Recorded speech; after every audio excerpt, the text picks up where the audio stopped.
The champagne was still cold in my hand when I heard it.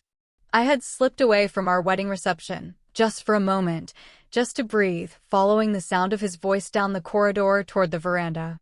I wasn't chasing him. I just wanted one real moment with my husband.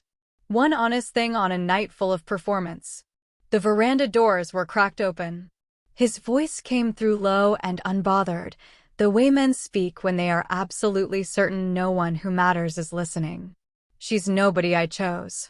This marriage means nothing to me personally. I stood there in my wedding dress, ivory silk, hand-beaded at the waist, the one my mother had cried over that morning, and I felt something inside me go completely still. Not shatter. Not collapse. Just stop. Like a clock that had been ticking my whole life, suddenly deciding this was the moment to quit. The champagne glass was still in my hand. I looked down at it. The bubbles were still rising. I walked back inside. I found his mother and told her the venue flowers were stunning. I laughed at someone's joke. I danced once slowly with an uncle I'd never met. And when Sunjene came back through the doors 20 minutes later and found me at the table, I smiled at him like I hadn't just heard the truth he thought he was hiding. He smiled back. Practiced. Perfect. And I thought, we are going to be just fine at pretending. My queens, welcome back to another irresistible Mafia romance story. I missed you. Before we dive in, tell me in the comments where you're watching from. I love knowing where my girls are. And if you're new here, don't forget to like, share with your friends, and subscribe. Stay with me, because it's about to get intense. My name is Adaeze. Ada, to anyone who loves me. I am a florist from Lagos who arranges other people's love stories for a living: bridal bouquets, anniversary centerpieces, funeral wreaths. I know the language of flowers better than I know most people. I know that white roses mean silence, and red ones mean hunger, and yellow ones mean I care, but not enough to say more. I had walked into this arrangement with open eyes. My father presented it as an honor, a strategic alliance between our family and the Kwan organization, one of the most quietly powerful Korean families operating across 3 continents. I had seen Sunjene's photograph before I ever met him. Sharp jaw, dark eyes, the kind of stillness in a face that either means peace or danger, and you never know which until it's too late. I had told myself maybe. I had let myself hope. That was my first mistake. The Miami mansion sat behind iron gates on a street where all the houses looked like they were keeping secrets. Sunjene's assistant, a small, precise woman named Jian, had given me a tour on arrival with the energy of someone reading terms and conditions. The east wing was mine. The west wing was his. The shared spaces were the kitchen, the dining room, and the sitting room, though I would learn quickly that sharing a room with Sunjene Kwan did not mean you were ever truly in his company. He had greeted me at the door the day I arrived with the warmth of a business transaction. A nod. A brief, formal handshake that lasted exactly 2 seconds. He told me Jian would handle anything I needed and that he hoped I would be comfortable. Then he disappeared into the West Wing, and I did not see him again until dinner, where we sat at opposite ends of a table long enough to fit 12 people and exchanged exactly 4 sentences. I unpacked alone. I placed a small vase of flowers on my windowsill, birds of paradise, because I needed something that looked like it was reaching for something. I sat on the edge of my bed in the quiet of the East Wing and listened to the house breathe around me and told myself this was fine. People built love from less. People built entire lives from arrangements that started colder than this. But that was before the wedding night. Before the veranda. Before I learned what his voice sounded like when he thought I couldn't hear him. 3 months passed the way long silences do, slowly, and with a particular kind of weight. We had a rhythm, Sunjene and I, the way strangers sharing a house develop rhythms without ever agreeing to them. He was downstairs by 5:30 every morning, gone to his study by 6. I came down at 7. We never crossed paths at breakfast, and for a long time, I assumed that was architecture. That the house was simply big enough for 2 people to never have to collide. Then one morning I woke at 5 and couldn't sleep and came downstairs in my oversized polo and bare feet to find him at the kitchen counter, back to me, the sound of the espresso machine filling the silence. He heard me on the stairs. I know he heard me because his shoulders shifted, but he didn't turn around. He just slid the finished cup to my side of the counter without a word and walked out. I stood in the kitchen in the gray early light, staring at a coffee made exactly the way I'd take it, and felt something confusing move through my chest. He'd never asked how I took my coffee. I had never told him. I started paying attention after that, quietly, the way you pay attention to something you don't want to admit is happening. I noticed that every Monday morning there were fresh flowers in my wing. Always my favorites. Flowers I had only mentioned once, in passing, to no one in particular. I noticed that when I had said casually at dinner one evening that the east wing got cold at night, I woke the next morning to 3 heated blankets folded at the foot of my bed. No note. No acknowledgement. Just the blankets, placed with a neatness that felt deliberate. I opened my journal and wrote, "He doesn't want me. But he notices me." What am I supposed to do with that? I didn't have an answer. But I kept watching. And he kept pretending he wasn't watching back. The formal dinner was a Thursday. Sunjene had asked me, through Jian, because of course, to attend a business dinner with 4 of his associates. I wore a deep burgundy bodycon dress and did my hair and told myself this was just another performance, another night of playing the wife at the end of the table. I was wrong. One of the men, a slick, overfed associate named Mr. Beck, made a comment halfway through the main course. Subtle. The way cruelty is when it wants plausible deniability. Something about how impressive it was that Sunjene had expanded his portfolio to include different investments. His eyes landed on me when he said it. A few of the men smiled. The table kept moving. The conversation rolled forward. Sunjene set his fork down. Slowly. Like punctuation. He looked at Mr. Beck and said, "Say that again." Not loudly. Not with heat. Just 2 words, delivered in a register so quiet and so absolute that every single person at that table felt it in their spine. Mr. Beck laughed, nervous, "Hi," and said he was only joking, of course. Sunjene held his gaze for 3 more seconds. Then he picked his fork back up and continued eating like nothing had happened. I stared at my plate. My heart was doing something I hadn't given it permission to do. That night, I wrote 4 pages in my journal. I didn't understand the man I had married. I didn't understand what the coffee and the flowers and the blankets and those 2 words at dinner were supposed to add up to. But I felt, for the first time since the wedding night, like maybe there was something underneath all that silence worth staying to find out. I just didn't know yet how much it was going to cost me. Taye arrived on a Friday afternoon like weather you didn't forecast, but weren't entirely unhappy about. He was everything Sunjene was, not loud in the way confident men are when they've never needed to perform it, easy with his laughter, the kind of person who walks into a house and immediately makes it feel smaller in the best possible way. He dropped his bags in the foyer, looked around, spotted me coming down the stairs and said, "You must be Ada." Finally. I've been waiting to meet the woman who made him buy flowers. I stopped on the 3rd step. "Excuse me." Taye grinned. Sunjene appeared from the corridor behind him, jaw tight, and said something sharp in Korean. Taye held his hands up in mock surrender, but kept grinning.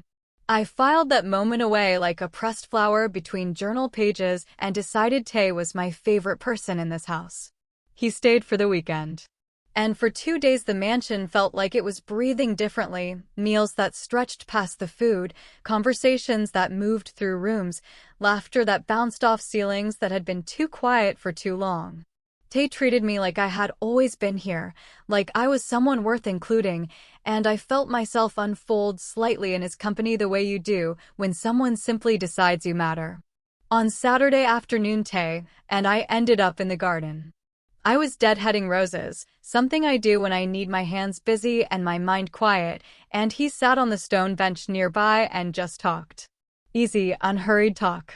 He told me about growing up in Seoul, about knowing Sunjene since they were 12 years old, about what Sunjene had been like before the weight of the organization had settled across his shoulders like something permanent. He used to laugh more, Taye said. Not sad, just factual. Before everything, he was different. I kept my eyes on the roses. What changed him?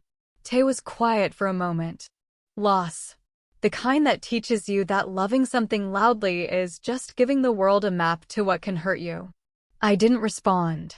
The garden was warm and still, and somewhere above us, I knew without looking, Sungjine's study window overlooked exactly where we were sitting. That evening at dinner, he was colder than usual.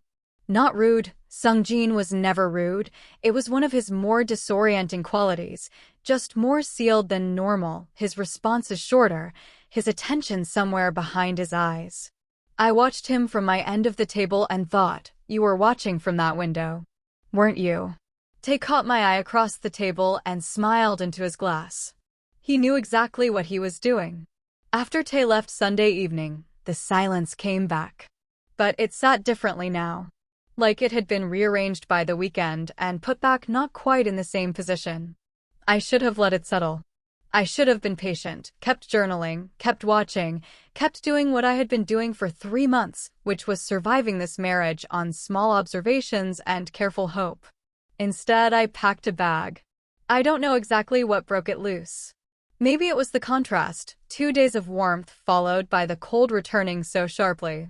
Maybe it was the fact that I had worn a beautiful dress and smiled through a formal dinner and had coffee made for me in silence and received flowers with no name on them for 3 months, and I still didn't know if any of it meant anything. Maybe I was just tired of hoping in a language nobody was speaking back to me. I packed quietly, called a car for 6 the next morning, told myself this was the right thing, that I deserved a life where someone wanted me in sentences, not signals. I came downstairs at 5:50 with my bag and found him already in the foyer. He wasn't dressed to leave. He was just standing there, still in the dark clothes he'd worn the night before, like he hadn't slept. Like he had known. His eyes went to my bag, stayed there for a long moment, then came to my face. Where? One word. Not a question, or at least not the kind that leaves room for a full answer. I felt it land somewhere behind my sternum. Home, I said. Lagos. He said nothing. Just looked at me with those dark, unbearable eyes, and I watched something move through his face that he shut down before it could finish arriving. The silence stretched between us like something living. Then, this is your home. 3 words. Quiet. Certain.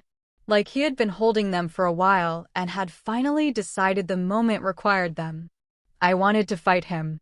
I wanted to tell him that a home is not a wing of a mansion you are assigned to, that a home is not coffee you never asked for and flowers with no name on them and heated blankets left like apologies. I wanted to say, if this is my home, then act like you want me in it. But I looked at him standing there in the early morning dark, something stripped and unguarded in his face that I had never seen before, and I couldn't find the words. So I did the thing I would later be both glad and furious about. I unpacked. I went back upstairs, put my bag in the wardrobe, sat on the edge of my bed with my hands in my lap and stared at the birds of paradise on my windowsill and thought, what are you doing, Ada? What are you actually doing?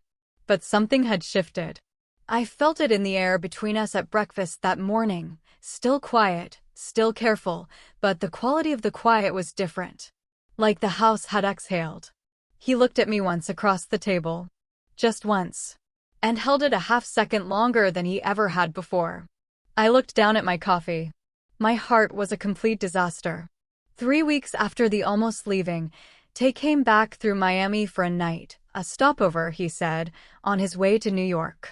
He took me to lunch while Sunjene was in meetings, and somewhere between the appetizers and the main course he set his fork down and looked at me with an expression I didn't fully trust.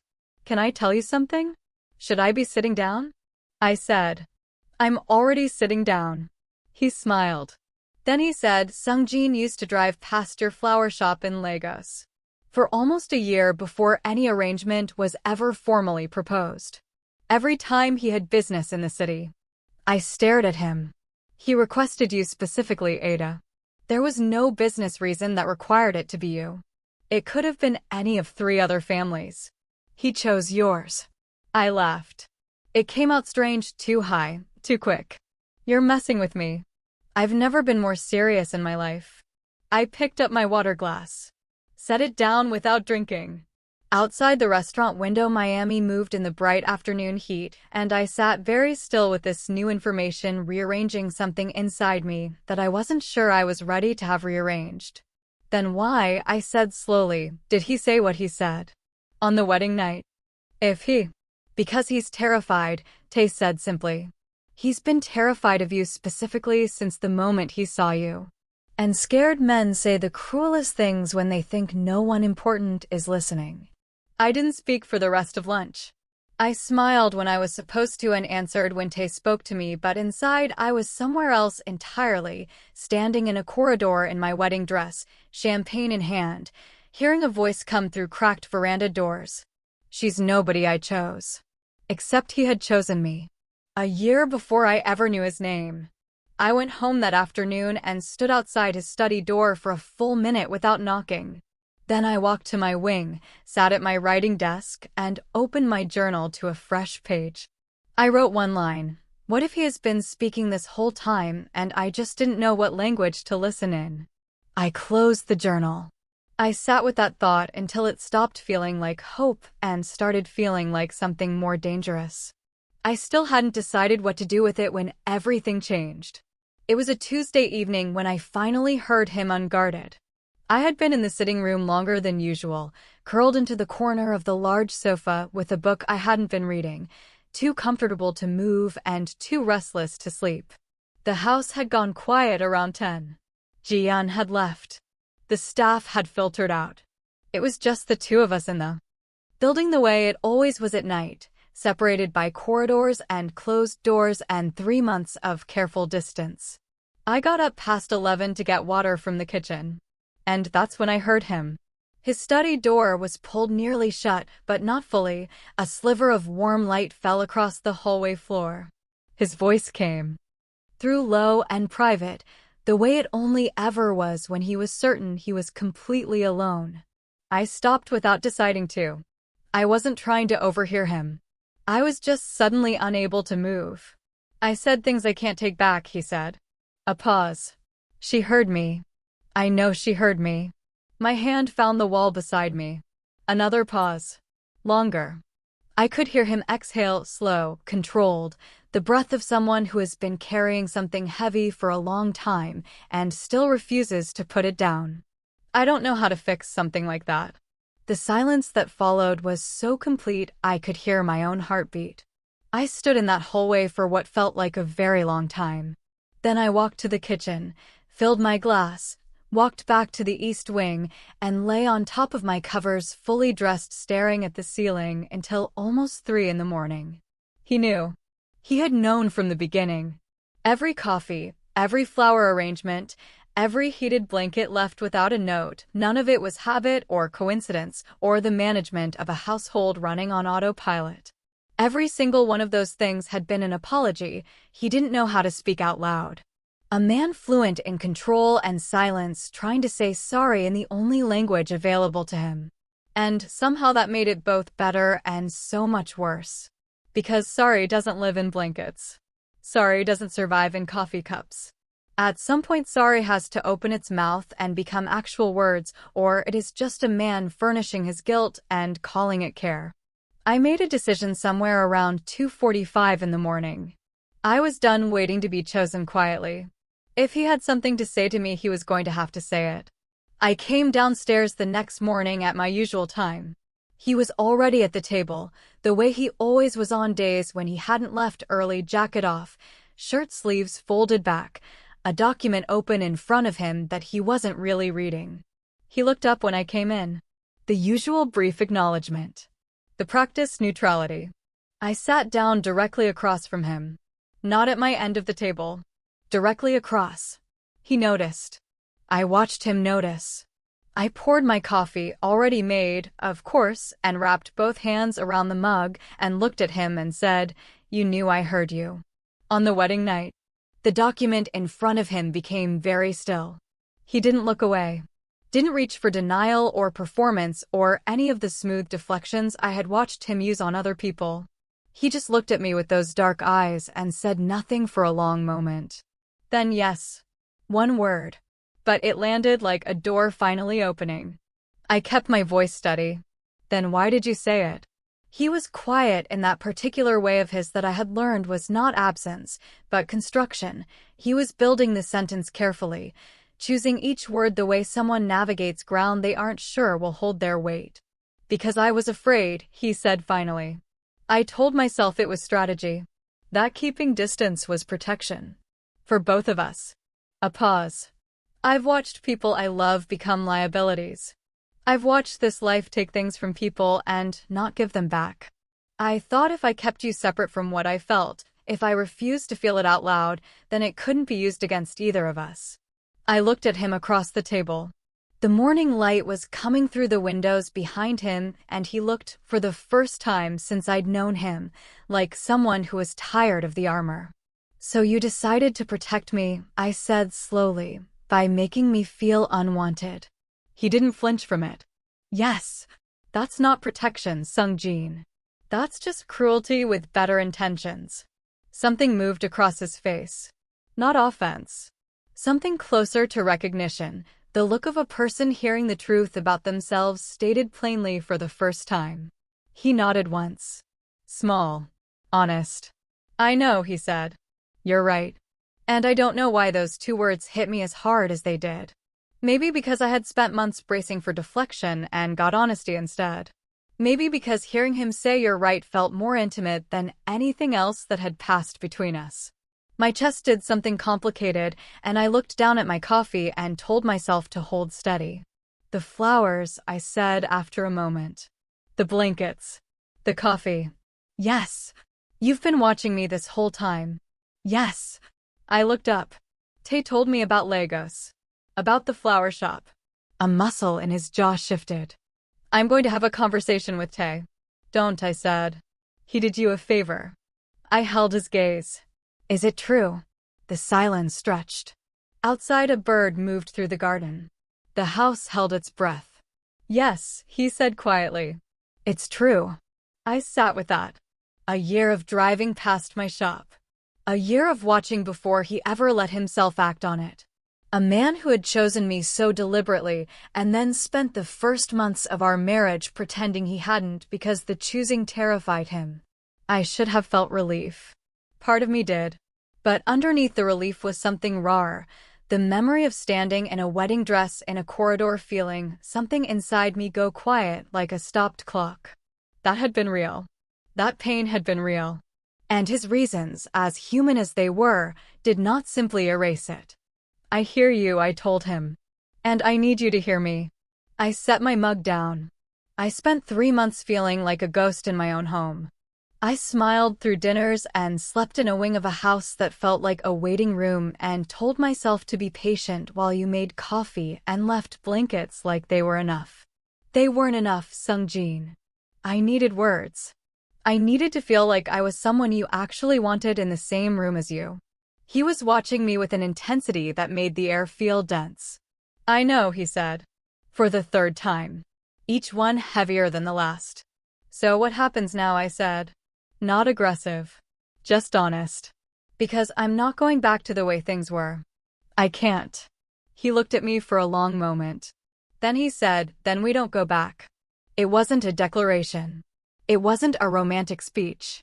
It was 4 words spoken by a man who was better at silence than language, offering the only thing he knew how to offer honestly, a direction.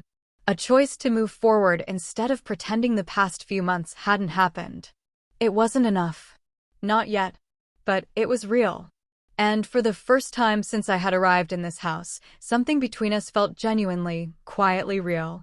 That evening Jiun informed me that Sunjene had cleared his afternoon. He appeared at the doorway of the sunroom where I had set up a makeshift flower workspace, buckets of stems, ribbon, wire, the quiet industry of my hands doing what they knew. He stood in the doorway in his fitted dark polo with his sleeves pushed up and just watched me work. I didn't send him away. After a while he came and stood beside me at the table. He didn't speak. He didn't offer to help. He just stood close enough that I could feel the warmth of him and watched my hands move through the flowers with an attention that felt almost reverent. "What's that one?" he said eventually. His voice slow. "Close." I held up a stem. "Ranunculus. It means I am dazzled by your charms." I glanced at him sideways.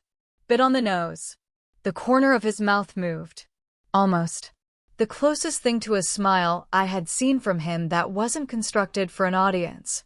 My heart did the thing it kept doing around him that I kept pretending wasn't happening. We stood side by side in the sunroom while the afternoon light went golden around us, and I showed him flowers and told him what they meant, and he listened the way he did everything completely, quietly, like he was memorizing. At some point his arm brushed mine, reaching for a stem I had pointed to. Neither of us moved away. We stayed like that longer than made sense. And when he finally left for his evening calls, I stood alone in the sunroom surrounded by flowers and pressed both hands flat on the table and told myself to breathe. Because something was building between us now that had no more room for pretending. Something warm and terrifying and inevitable. And I was starting to think I didn't want to stop it.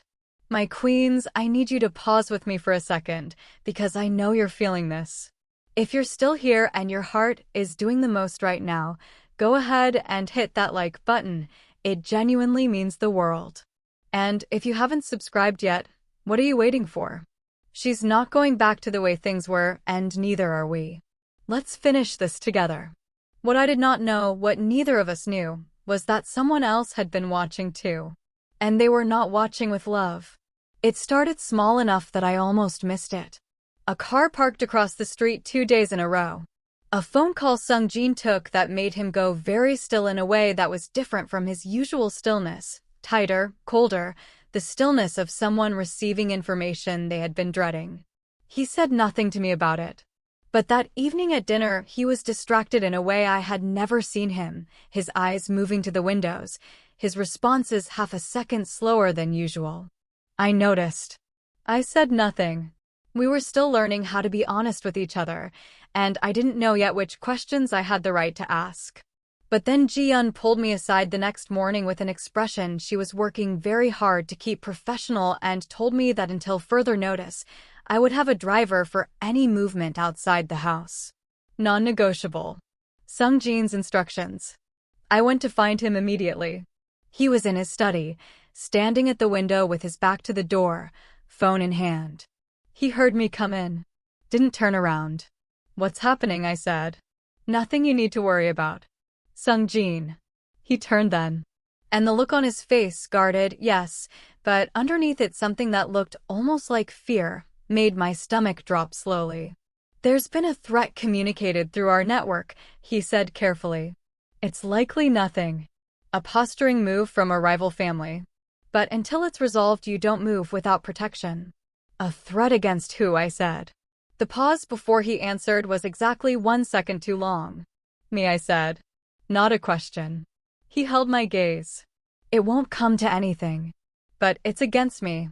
Ada, say yes or no." "Yes," he said quietly. "But I have people on it. You are not in danger inside this house." I stood in his study and looked at the man I had married and felt the ground shift slightly beneath everything I thought I understood. This was the world he lived in. This was what the iron gates and the drivers and the carefully managed distance had always been about. He hadn't just been protecting himself from feeling. He had been trying to protect me from this. I didn't know whether to be furious or undone. I went back to my wing.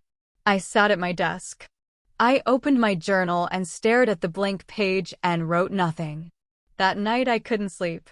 I lay in the dark of the East Wing listening to the house and thinking about car parks and rival families and threats communicated through networks I didn't understand, and at some point I stopped thinking and just lay there feeling very alone in a way I hadn't felt since the early weeks. I heard his footsteps in the corridor past midnight. Slow, stopping outside my door. I held my breath. He didn't knock. He just stood there, I could feel it, The way you can feel a person's presence through a closed door when you have spent enough time in a house learning the weight of them. He stood there for almost a full minute. Then the footsteps moved away. I pressed my face into my pillow and felt something crack open in my chest that I had been holding carefully sealed for months. The next morning, he came to the sunroom before I had even started on the flowers. He sat down across from me at the work table, not standing in the doorway this time, actually in the room, in the chair, elbows on the table, and looked at me like he had made a decision overnight. "Ask me whatever you want to ask," he said. I looked at him. Everything. Everything. So I did.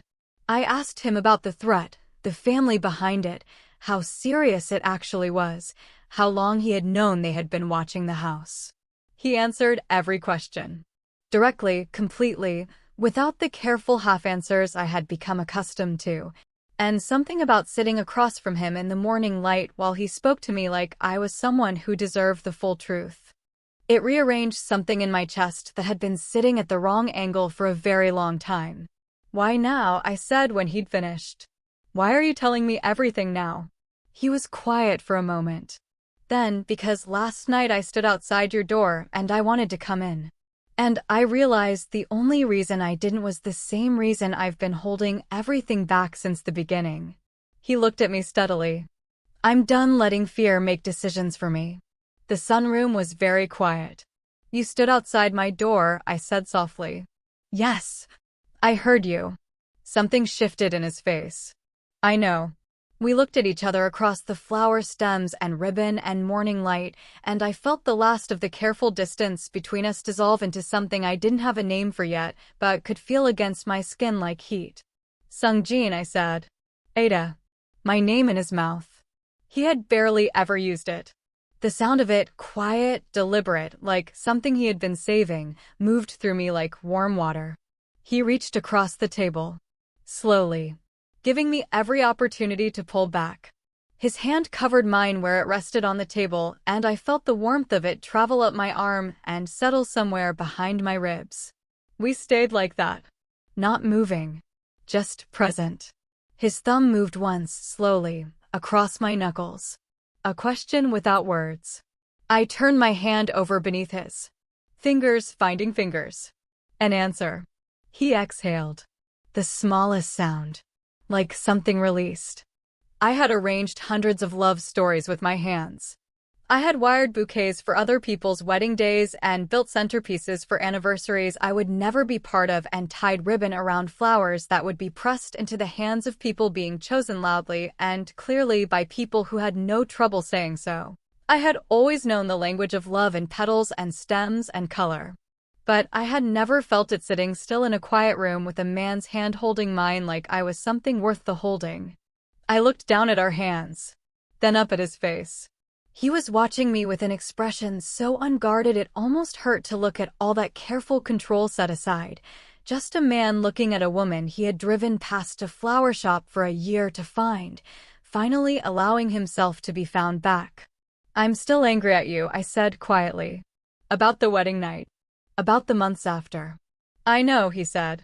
"You should be. I'm not finished being angry. I know that too.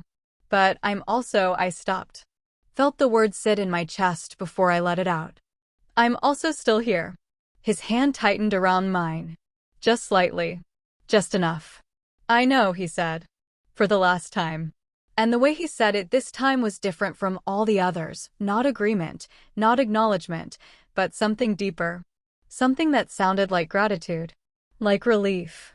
Like a man who had spent a very long time being certain he would eventually destroy something good and was only beginning to believe that maybe, this time, he hadn't. That evening we had dinner at the same end of the table for the first time. His choice, he moved his place setting without comment, sat 2 seats down from me, and poured my wine before his own. I didn't make a thing of it. Neither did he. But Mrs. Park, clearing appetizer plates, caught my eye from across the room and pressed her lips together in the smallest, most dignified smile I had ever seen. After dinner we sat in the garden. The Miami night was warm and thick with the scent of the jasmine I had planted along the east wall 2 months ago. We talked. We talked the way we had talked during the power cut, easy, unhurried, real, except this time there was no pretending it was accidental. This time we were both choosing it. He told me about his mother. About growing up learning to hold everything tightly because the world had a habit of taking what you left loose. I told him about my shop, about the language of flowers, about how I had always believed that love, like a good arrangement, required both structure and wildness to be truly beautiful. He listened with his whole body, the way he did everything, and when I finished he looked at me for a long moment and said, "You should have a bigger shop." I laughed. Actually laughed. And the sound of it surprised both of us. He looked at me laughing, and something happened in his face that I felt in my entire body, a warmth that moved through his eyes and settled at the corner of his mouth and stayed there, quiet and certain, like it belonged. We sat in the garden until the jasmine was all I could smell, and the night had gone deep and blue around us, and neither of us wanted to be the first to end it. Eventually, we walked inside together. Stopped at the place in the corridor where the east wing and the west wing divided. He looked at me in the low light of the hallway, reached out and very slowly tucked a loose strand of hair behind my ear, his fingers barely grazing my jaw, the touch so careful it made my breath catch. "Good night, Ada," he said. "Good night." I walked to my wing. I did not look back, but I heard him stand there, just for a moment, just a breath, before his footsteps finally moved away. I closed my door and pressed my back against it and stood in the dark of the east wing with my heart completely loud in my chest and a smile I couldn't stop pulling at the corners of my mouth. I picked up my journal, opened it to a fresh page. I wrote, "I think I'm falling in love with my husband." I stared at it for a long time. Then I wrote underneath, "I think he might be falling too." I closed the journal, set it on my nightstand, reached over to turn off the lamp. And that's when my phone lit up. A message. Unknown number. 3 words that made the warmth drain from my body completely. "We know everything." I sat in the sudden dark of my room, phone in hand, heart no longer loud but very, very quiet. And somewhere in the West Wing, I heard Sunjene's phone ring. My queens, if your heart is in your throat right now, you are not alone. If this story has you feeling everything, hit that like button and make sure you're subscribed because we are not done. This love did not come easy and it is not safe, and I need you back here with me for what comes next. Comment below, do you think Ada is safe? And do you think Sunjene is finally ready to fight for her out loud?